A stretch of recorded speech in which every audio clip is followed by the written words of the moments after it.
Bonsoir mesdames. Alors, en tant qu'ancien petit garçon, je vais vous parler de, entre parenthèses, ma personne vis-à-vis d'une relation que j'ai pu avoir avec ma mère lorsque j'étais petit. Déjà, je vais continuer à vous parler un peu de moi.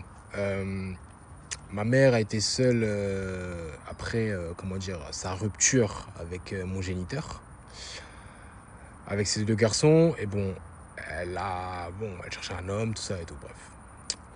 Au fur et à mesure, bon, elle a trouvé son monsieur qui est encore là d'ailleurs aujourd'hui, mon beau-père, avec qui ils ont eu un enfant.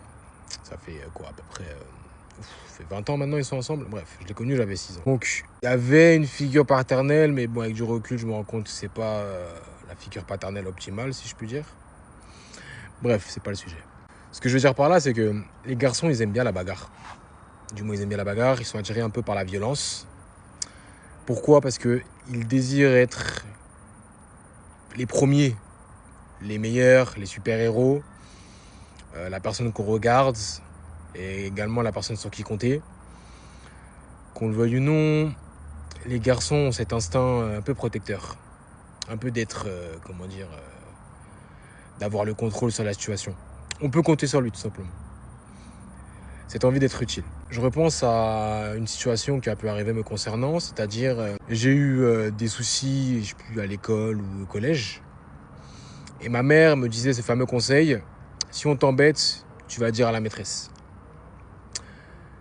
Mesdames, si vous avez déjà fait ça, si vous faites ça ou si vous comptiez faire ça, non. Comme nous avons pu dire, les garçons se doivent d'être responsables. Et comment dire, c'est le solliciter à toujours demander de l'aide. Et effectivement, il ne faut pas dépasser les bornes, il ne faut pas qu'il puisse se blesser ou qu'il y ait quelque chose de grave qui arrive. Mais, comment dire, lorsque c'est dans la cour de récréation, n'hésitez pas à lui dire défends-toi. Concrètement. Parce que je sais que vous voulez protéger votre bébé et c'est important. Ce que je peux totalement comprendre, bien sûr. Mais il doit apprendre à se défendre, tout seul. Et tôt ou tard, il aura des difficultés dans la vie. Et au-delà de la violence et de la bagarre, il se devra de surmonter ces épreuves-là. Donc de compter sur lui-même. Et au-delà d'être un homme responsable, tout ça, et de devoir protéger autrui, il doit, avant toute chose, se protéger lui-même. Et ça passe par la défense de soi-même. Donc il doit apprendre à se défendre lui-même. Qu'on ferme le poing et qu'on frappe pour se défendre, ben, on nous respecte un peu plus. Et c'est ça le truc en fait. Un petit garçon, comme j'ai pu dire, il doit avoir le respect de ses pairs. Il se sent bien lorsqu'il a cette validation des pairs. Ça peut s'exprimer de différentes manières, mais il doit, entre parenthèses, développer une compétence. Il doit y avoir une forme de respect. À force de le surprotéger, votre bébé, votre enfant, votre fils, il sera fragile. Et je ne vais pas vous mentir, c'est la pire chose qui puisse lui arriver. Être fragile dans ce monde, c'est la pire chose qui puisse lui arriver. Et quand je parle de violence, bien évidemment, je ne parle pas d'une violence un peu mal placée à être le bourreau, mais vraiment à ce qu'il apprenne à se canaliser et à avoir cette forme d'honneur et de justice.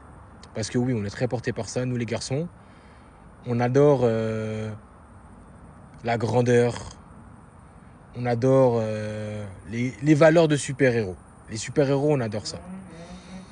Donc, s'il vous plaît, mesdames, ne surprotégez pas votre garçon. Ne le surprotégez pas. Laissez-le faire. Que ça ne dépasse pas, bien évidemment, les bornes. Mais, de toute façon, vous le voyez, si vous avez des frères, s'ils ont des frères et sœurs, ou tout simplement même une fraternité, comme j'ai pu dire, j'ai un frère, j'ai même un autre frère, du coup, le fils de mon beau-père. Le fils, c'est mon petit frère, hein, bref, vous avez compris. Mais ce que je veux dire par là, c'est que vous devez absolument comprendre que la confrontation, c'est la base pour un garçon. Entre frères et sœurs, entre frères et frères, on se chamaille. C'est comme ça, on veut être le meilleur. Mais élever des garçons qui peuvent se défendre eux-mêmes. Sur le long terme, je dirais, vous devriez élever des guerriers, mais on n'en est pas encore là. Mais comme on a pu dire, vaut mieux un guerrier dans un jardin plutôt qu'un jardinier dans un champ de bataille. Donc, voilà. Ne surprotégez pas vos garçons, s'il vous plaît. Merci, mesdames.